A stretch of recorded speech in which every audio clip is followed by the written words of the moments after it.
Imaginez un film pensé comme un divertissement estival sans prétention, une petite production à budget modeste sur des courses de rue illégales qui allait transformer à jamais le cinéma d'action mondial. En 2001, The Fast and the Furious n'était pas censé devenir une légende. Et pourtant, derrière chaque bolide qui déchire l'asphalte, derrière chaque regard de défi et chaque rugissement de moteur, se cachent des secrets que même les fans les plus acharnés ignorent. Voici 21 révélations stupéfiantes sur ce film culte. Si vous aimez plonger dans les coulisses des films qui ont marqué l'histoire, abonnez-vous dès maintenant, likez cette vidéo et laissez en commentaire votre voiture préférée de la saga. Numéro 1. Tout commence par un nom. Avant que le titre ne s'impose comme une marque mondiale, les producteurs tournaient en rond depuis des mois. Neil H. Moritz hésitait entre Racer X, Redline, Race Wars et Street Wars. Aucune de ces options ne sonnait juste. C'est en visionnant un documentaire sur les productions American International Pictures qu'il tomba par hasard sur un obscur film de série B de 1955 portant exactement le bon titre. Problème, Roger Corman, producteur légendaire du cinéma fauché, en détenait les droits. Universal dut négocier. L'accord final, des images d'archives échangées contre la permission d'utiliser ce nom devenu mythique. Sans ce compromis, nous parlerions peut-être aujourd'hui de la saga Redline. Abonnez-vous si ce genre de secret vous passionne et likez pour qu'on continue à creuser. Numéro 2. Le visage du film aurait pu être radicalement différent. Eminem fut le premier contacté pour incarner Brian O'Connor. Il déclina, préférant se concentrer sur 8 Mile. Mark Wahlberg et Christian Bale figuraient également sur la liste.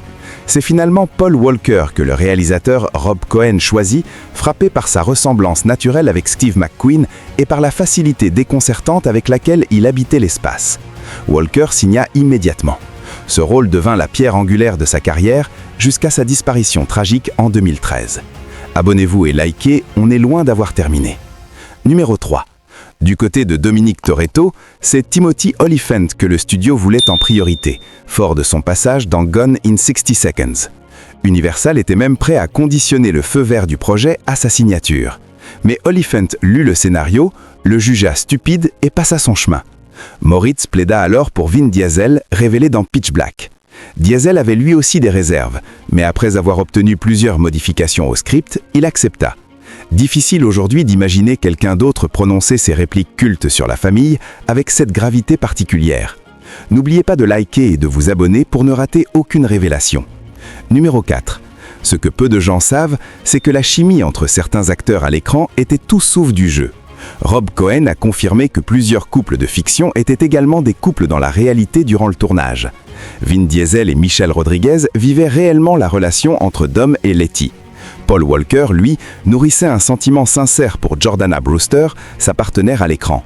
Cette tension authentique transparaît dans chaque scène partagée, et aucun directeur de casting au monde n'aurait pu l'inventer.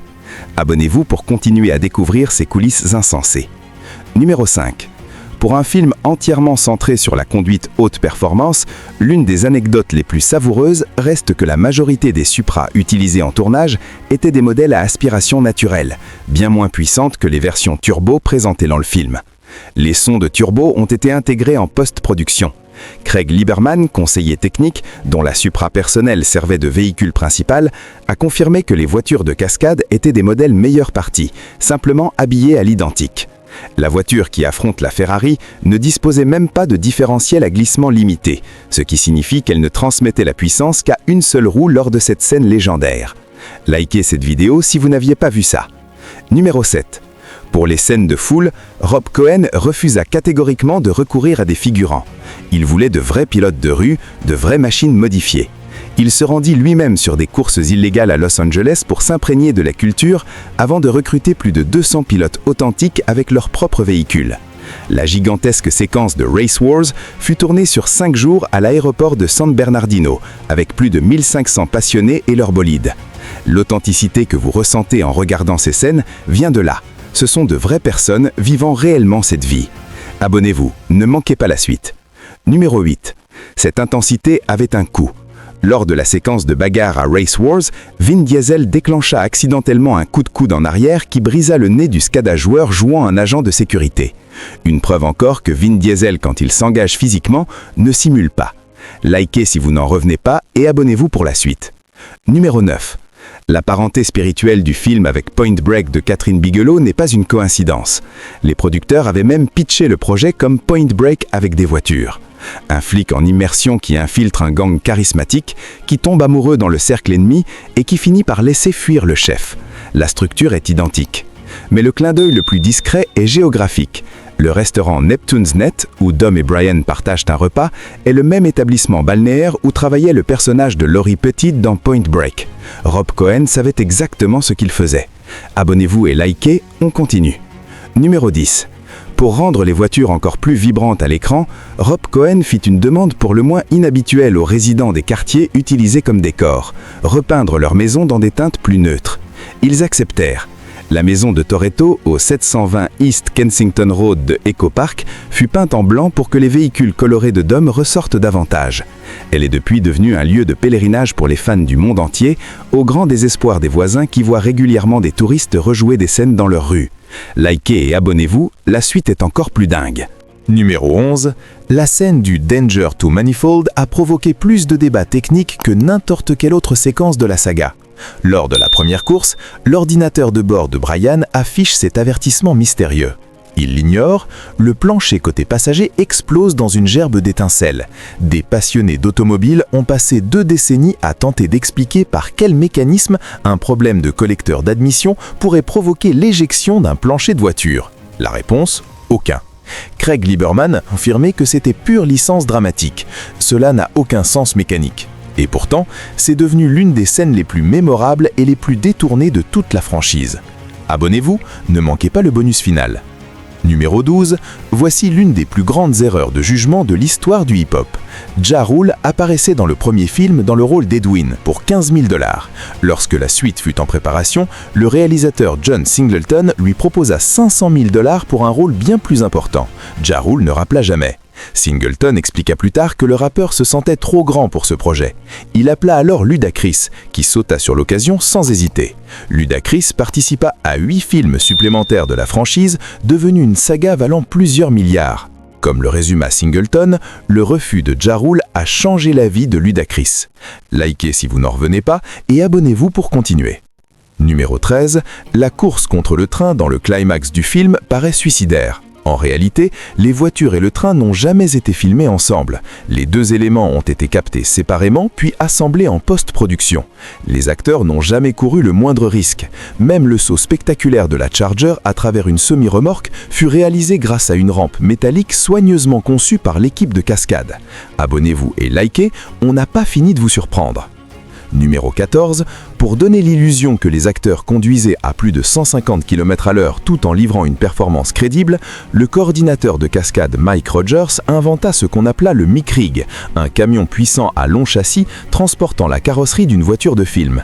Le cascadeur conduisait le camion à grande vitesse, tandis que les acteurs, installés dans la carrosserie fixée sur la plateforme, jouaient leur scène. Des plans réels, une vraie vitesse, zéro danger pour les comédiens. Likez cette vidéo et abonnez-vous si ce n'est pas encore fait.